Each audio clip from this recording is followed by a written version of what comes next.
Gabriel Boric no lleva ni una sola semana como presidente de Chile, tan solo unos pocos días, y ya está entrando en su primera controversia, que más que nada está generando cambios de opinión dentro del gobierno de Boric, unas volteretas con respecto a nombramiento, más que nada porque ha molestado a muchos sectores de la izquierda, y tiene que ver con el nombramiento de un sacerdote jesuita dentro de gestiones del Ministerio de Vivienda y Urbanismo del gobierno de Chile, que ha sido criticado por una serie de razones, porque los jesuitas en Chile han estado asociados a encubrimientos de numerosos casos de, digamos, actitudes bien negativas, vamos a llamarlo así, con menores de edad. Por tema de YouTube no podemos entrar en mucho detalle, pero sabrán a qué me refiero.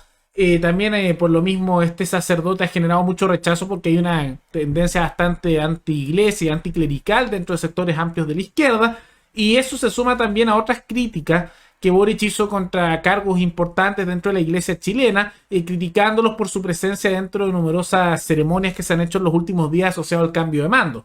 Y que vamos a ver un poco lo que tiene que ver esto, porque hay críticas que de todas maneras son muy ajustadas y que tiene razón Boric en sus críticas, hay cierta hipocresía en ciertos ámbitos, pero también hay un tema aquí que va mucho más allá, que incluso además de todos esos casos terribles, está asociado también un tema a subsidios, porque la iglesia, al igual que numerosas otras organizaciones religiosas en Chile, reciben miles de millones de pesos de manera constante a lo largo de los años en subsidio, y además el Estado en muchos casos les ha construido iglesias. Entonces vamos a ver aquí este tema porque nuevamente entra a debate la separación del Estado y de la iglesia y el tema del rol de los sacerdotes y la iglesia católica en la sociedad chilena. Todo eso lo vemos a continuación.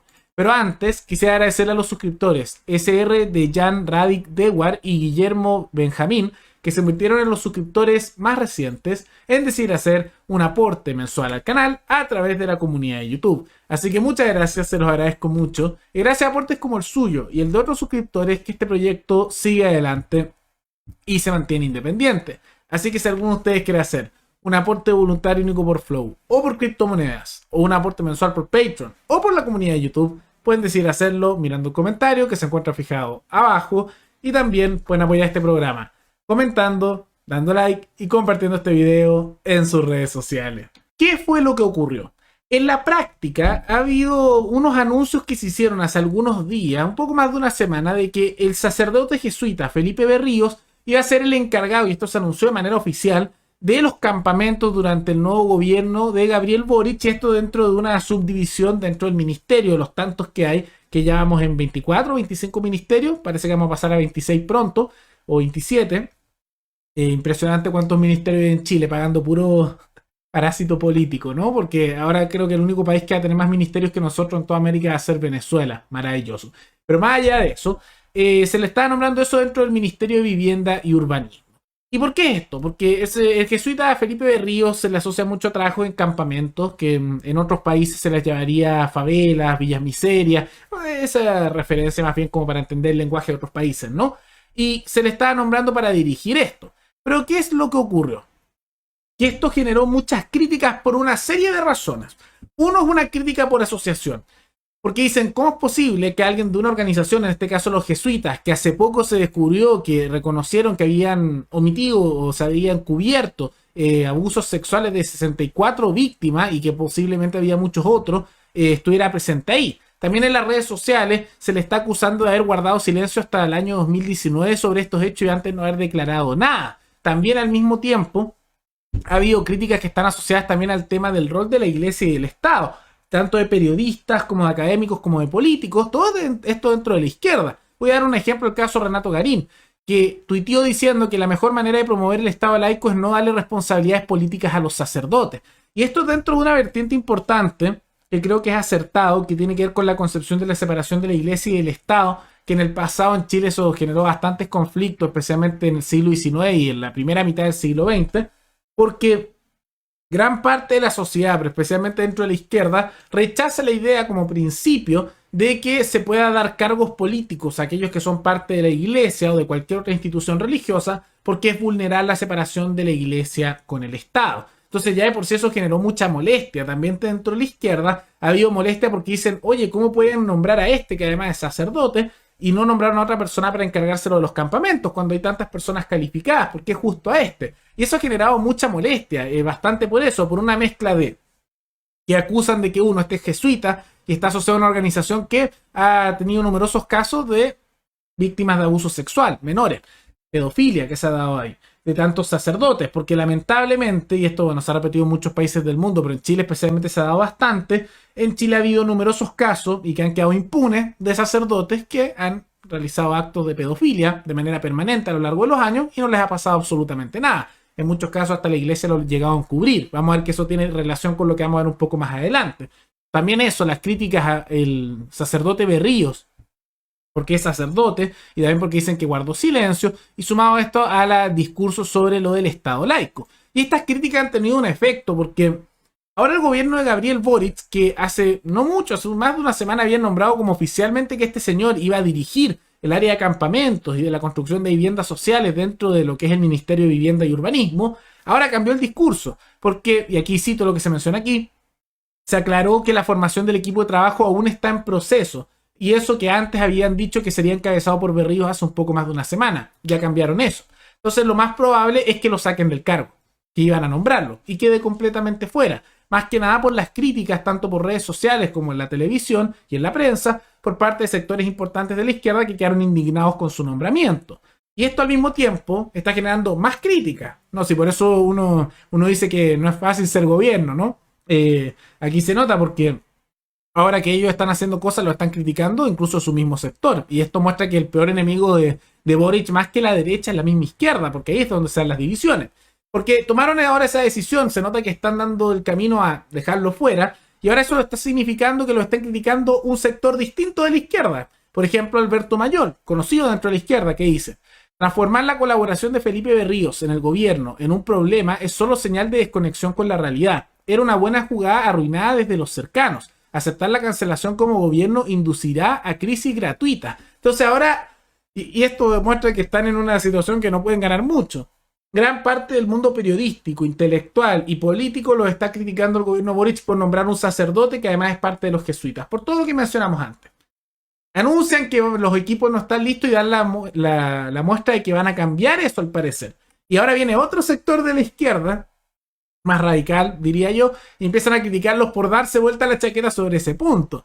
La verdad es que no se puede ganar en esto. O sea, la verdad es que con ese tipo de críticas no pueden hacer mucho. Y en medio de todo esto, también Boric, y por eso digo que ahora el tema de la iglesia ha entrado a colación, fue muy duro con respecto a figuras de la iglesia católica, como el caso de Ricardo Esati, porque criticó, y especialmente a él como figura, de que estuvo presente dentro de la oración ecuménica por el pueblo de Chile, en la que tiene que asistir el presidente, que vamos a ver un poco eso más adelante, por haber estado él. Y dijo que esto es inaceptable porque él ha actuado como persona, y al igual que otros, que encubrieron delitos contra niños. ¿Qué delito? Pedofilia, que insisto, muy prevalente dentro de gran parte de la iglesia católica dentro de Chile. Y lo dijo con las siguientes palabras. Ayer en la catedral me molestó ver a el señor Esati.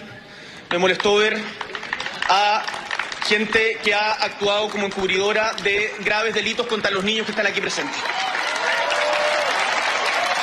No lo noté ayer, pero me lo hicieron ver y quiero decir que esas cosas no las podemos seguir naturalizando. Porque acá y en este gobierno van a estar presentes los niños y las niñas. A ustedes les estamos hablando, chicos, chicas. A ustedes les estamos hablando. Que los niños y las niñas se sientan parte de lo que estamos construyendo y que nunca más se les vulneren sus derechos, se abuse de su confianza. En ninguna parte, por nadie. Nadie tiene ese derecho. Ahí lo ven. Ahí está el tema.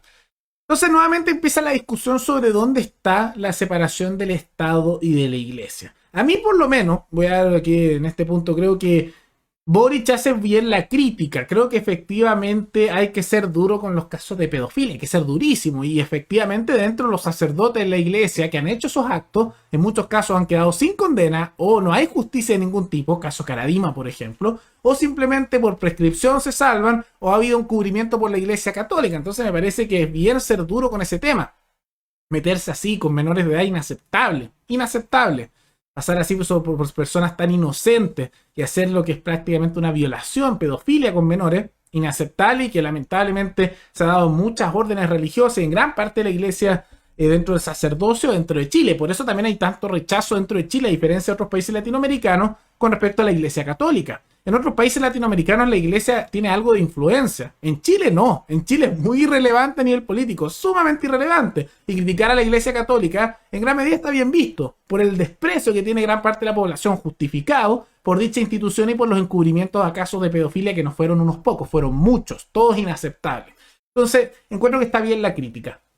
Y también me parece que ese argumento de la separación de la Iglesia y el Estado es correcto, pero creo que se puede ir más allá, porque no vale la pena mantener, y es una cosa que es un remanente del pasado que no debería mantenerse, esto de mantener interacciones religiosas con el mundo político. Son cosas completamente separadas y lamentablemente se mantienen. No creo que debería haber un Te Deum, ni tampoco estas reuniones ni ceremonias con figuras religiosas, sean cristianas o de otras religiones. Y por lo mismo yo digo que hay una hipocresía aquí, porque Boric al parecer no tiene problema con hacer ceremonias espirituales o religiosas con grupos indígenas, pero sí lo tiene con el caso del catolicismo. Ahora yo creo que está bien la crítica, pero eso debería significar una separación total, y por lo tanto yo veo que es la oportunidad de que se elimine por completo la unión de las dos cosas y que no sea el mundo político asociado para nada con el mundo espiritual, y por lo tanto que se haga una separación de iglesia y Estado de verdad, no como esas cosas a medias que se ha hecho en Chile a lo largo de su historia, y por lo tanto que se separe tanto las ceremonias religiosas católicas, protestantes, todas las religiones, como también aquellas espirituales que hacen ahora con grupos indígenas, que hace poco Boric hacía unas ceremonias espirituales de simbolismo. Ambas cosas no deberían realizarse. Separación de iglesia y Estado. Entonces, hay una hipocresía en ese punto, pero creo que de todas maneras la crítica va en la dirección correcta y se tiene que hacer una separación real entre iglesia y Estado. Y esa separación va más allá, porque hay un tema aquí de platas, hay un tema de subsidio, porque en Chile no solo, y aprovechando que estamos hablando del tema de la iglesia y las religiones, no solo hay un tema de interacción del mundo político con el mundo religioso por estas conexiones que cada vez son más despreciadas por la población, sino que hay un tema monetario, porque lamentablemente en Chile, y por si ustedes no lo sabían, todas las instituciones religiosas están sumamente subsidiadas con el dinero de la población. Ejemplo de ello es que gran parte de la catedral evangélica, de la iglesia evangélica tan conocida, fue construida durante el gobierno de Bachelet con fondos públicos. Lo subsidiaron con la plata de los trabajadores, con toda la población pagando sus impuestos para instituciones religiosas. No solo eso, como se puede ver, en numerosos años se entregaron más de 8.500 millones de pesos en cerca de 3 años, de 2014 al 2017, a instituciones religiosas, como subsidio, puro subsidio. ¿Es eso justo para el ciudadano común y corriente? ¿Es eso justo para un trabajador, para su familia que se esfuerza y el Estado le saca todos los días con los impuestos parte de su sueldo y hace que sea más caro el combustible, la comida, los arriendos? No, no es justo. Esos impuestos no son justos y a donde va ese dinero, que es un robo legalizado, tampoco es justo. Esto es un ejemplo. Pero va más allá, porque gran parte de los subsidios que se reciben anualmente por instituciones privadas, o sea, estos corporativismo puro y duro, son recibidos por la Iglesia Católica. Informes del 2014 muestran que un 18% de los subsidios a organizaciones privadas van a la Iglesia Católica y derivados de esta. Entonces lo que se está haciendo es una redistribución del ingreso corporativista sumamente ilegítimo del bolsillo del trabajador a la Iglesia, que de por sí ya es una institución sumamente millonaria, pero que se sigue enriqueciendo con el dinero de los trabajadores a través de subsidios. Ahora, si uno le quiere donar a la Iglesia Católica, bien por usted, pero no debe ser y no corresponde que lo andemos subsidiando con nuestro dinero. Es sumamente injusto. Y esto pasa no solo con la Iglesia Católica, sino que también con numerosas iglesias protestantes, también con organizaciones menores de carácter musulmán, y así suma y sigue. Por eso también muchas veces se busca el reconocimiento religioso o de algo válido espiritualmente de grupos indígenas con elementos religiosos, porque eso va de la mano también con subsidios que pagamos todos nosotros. Entonces es súper bonito cómo nos sacan el dinero del bolsillo a todos nosotros, a los trabajadores, a familias, a emprendedores, para subsidiar organizaciones religiosas. Sumados también a los sueldos de los políticos, sumado también a esos enormes ministerios con puros funcionarios que son los familiares de o miembros de partidos políticos, los viajes de primera clase de políticos, también las organizaciones que botan plata a la basura, empresas estatales con casos de corrupción, bueno, una serie de cosas, pero una parte es esto. Y es pura propiedad ilegítima, porque son puros subsidios corporativistas. Y tal como lo he dicho para el corporativismo empresarial, el corporativismo religioso es la misma respuesta. se tiene que cortar esos subsidios y el dinero que se les entregó, que es corporativista y es una riqueza ilegítima, debe ser extraído y restituido de donde salió, de la población. Entonces debería, y lo pueden pagar, la iglesia, al igual que las otras denominaciones que reciben este dinero, restituir el dinero que el Estado por años le está dando como subsidio para que vuelva a donde corresponde, al bolsillo de la población que lo estaba pagando. Redistribución del ingreso se dio del bolsillo de la población a estas organizaciones corporativistas. Súper injusto. Espero que esto dé paso, como se está dando ahora en la discusión, a una separación de verdad entre la iglesia y el Estado, y que eso implica arreglar y rectificar las injusticias asociadas a el tema del corporativismo también de la iglesia. Sumamente injusto. Esperemos que esto se pueda solucionar, pero es una buena oportunidad para rectificar injusticias que se vienen desarrollando de manera permanente desde siempre en Chile y que, bueno, continúan, porque nadie se ha atrevido mucho a tocar los subsidios que reciben estas organizaciones pagadas con el dinero de toda la población. Pero ¿qué les parece esta situación? ¿Qué les parece la crisis que está generando el gobierno de Boric y esta voltereta que se dieron, como también la lucha que se está dando sobre este tema? Todo eso coméntenlo abajo y recuerden que pueden recomendar algún tema, alguna noticia, tanto de Chile como de otros países para otro video. Nos veremos en el siguiente programa. Hasta luego.